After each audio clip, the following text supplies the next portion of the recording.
आज बात करेंगे माता के चौथे स्वरूप यानी माता कुष्मांडा की। नवरात्रि के चौथे दिन माता के चौथे स्वरूप माता कुष्मांडा की पूजा अर्चना की जाती है। माता कुष्मांडा को ब्रह्मांड को उत्पन्न करने वाला माना जाता है। मान्यता है कि जब सृष्टि की उत्पत्ति नहीं हुई थी और चारों ओर अंधकार ही अंधकार था, तब इन्हीं देवी ने अपनी मंद हंसी से ब्रह्मांड की रचना की थी। इसलिए इन्हें सृष्टि की आदि स्वरूपा या आदि शक्ति कहा गया है। मंद हंसी के द्वारा अंड अर्थात ब्रह्मांड को उत्पन्न करने के कारण ही इन्हें माँ कुष्मांडा के नाम से जाना जाता है। माता कुष्मांडा की 8 भुजाएं हैं।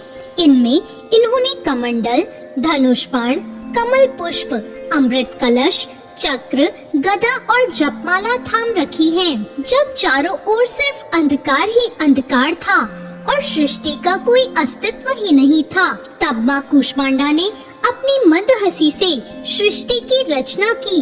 कुष्मांडा माँ के पास इतनी शक्ति है कि वो सूरज के घेरे में भी आराम से रह सकती है, क्योंकि उनके पास ऐसी शक्ति विद्यमान है जो असहनीय गर्मी को भी सह सकती है। इस कारण माँ कुष्मांडा की पूजा करने से भक्त के जीवन में हर तरह की शक्ति और ऊर्जा का संचार होता है। यही केवल एकमात्र ऐसी माता है जो सूर्यमंडल के भीतर लोक में निवास करती हैं। इनकी पूजा करके व्यक्ति अपने कष्टों और पापों को दूर कर सकता है।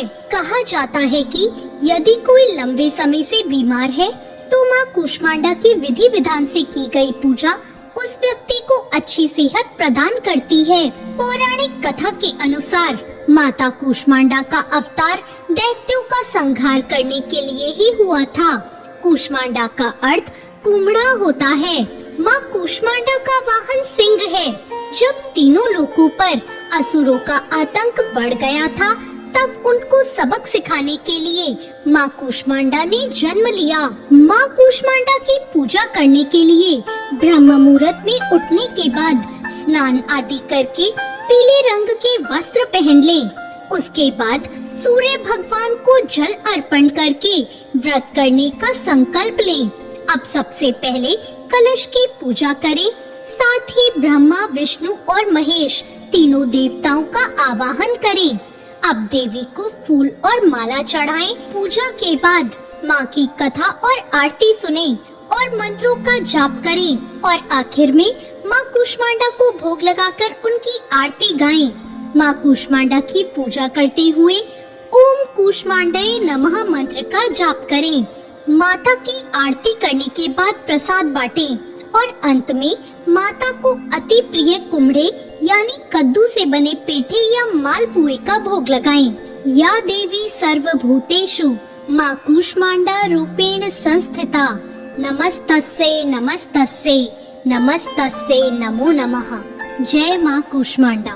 तो ये थी माँ कुष्मांडा की कथा।